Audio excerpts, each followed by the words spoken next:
Hello guys, in this video we are going to discuss about Curtius rearrangement, which is very similar with that of Hofmann rearrangement. Both the rearrangement produces the common intermediate which is isocyanate, but in case of Hofmann rearrangement, we all know that the species which afford this isocyanate is the anion of N-bromoamide. But in case of Curtius rearrangement, the starting material is a acyl azide derivative. So this is the main differences between Curtius and Hofmann rearrangement, the differences between the starting materials.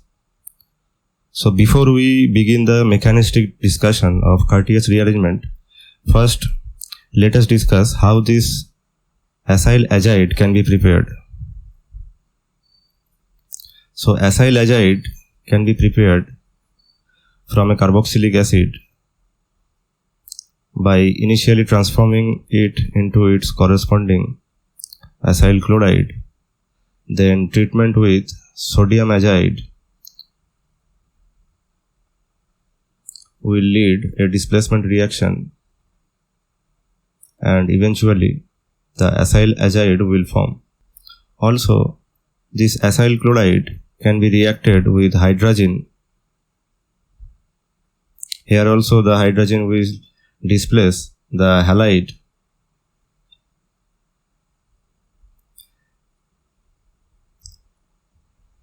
and this acyl hydrazide will form.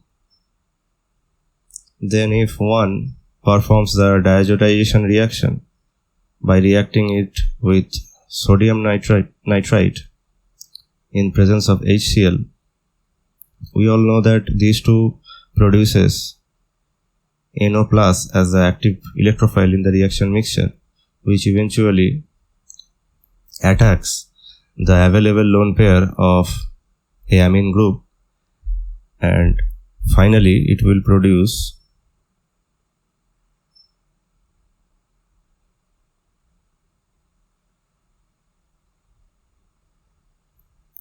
our desired acyl azide. So these are the common routes to prepare the starting material for Curtius rearrangement, which is acyl azide. So now let us go into the mechanism. So if this acyl azide is heated or pyrolyzed, then it produces this isocyanate, which we can then utilize by reacting it with different nucleophile. For example, if we take water, then the product similar to Hofmann degradation will be obtained. So now let us consider the mechanism. So its structure is this.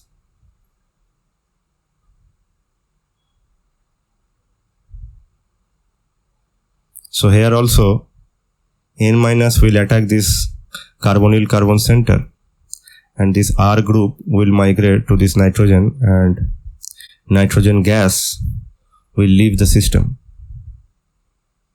which will lead to the formation of this isocyanate.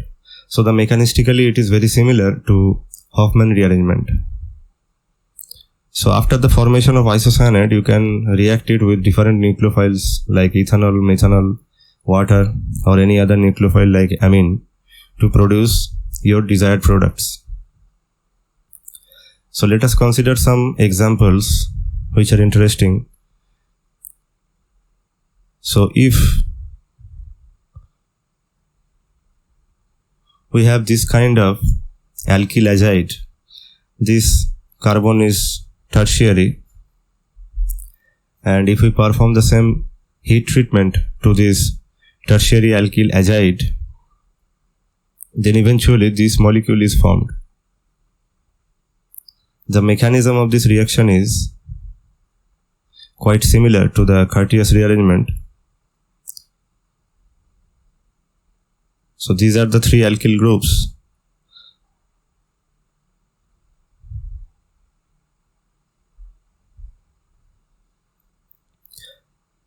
So initially N- will form a double bond to this carbon, and this alkyl group will migrate to this nitrogen atom, and N2 will leave the system.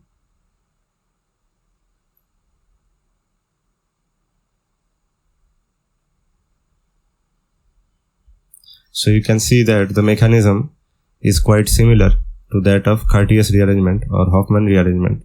If starting tertiary alkyl azide is a cyclic one, let's say this molecule, when subjected to pyrolysis,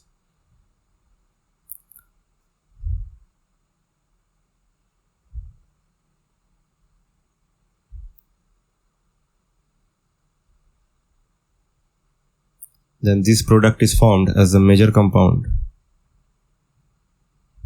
along with the formation of this compound. So we can easily mechanistically explain the reaction.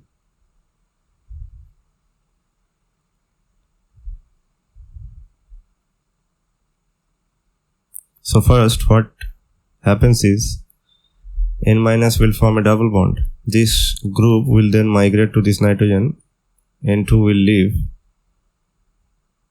and you can see it is a one-step pathway. Here will be the double bond and here will be the R group. The six-membered group, the six-membered ring is now expanded to a seven-membered ring. So this is a ring expansion reaction which is quite useful in organic reactions. So formation of this product, obviously you can now explain the formation of that minor product. So if this group, in place of this group, if this R group is now migrate, then you will have this product. If this N- attacks this carbon and the R group migrates, then obviously this product will form.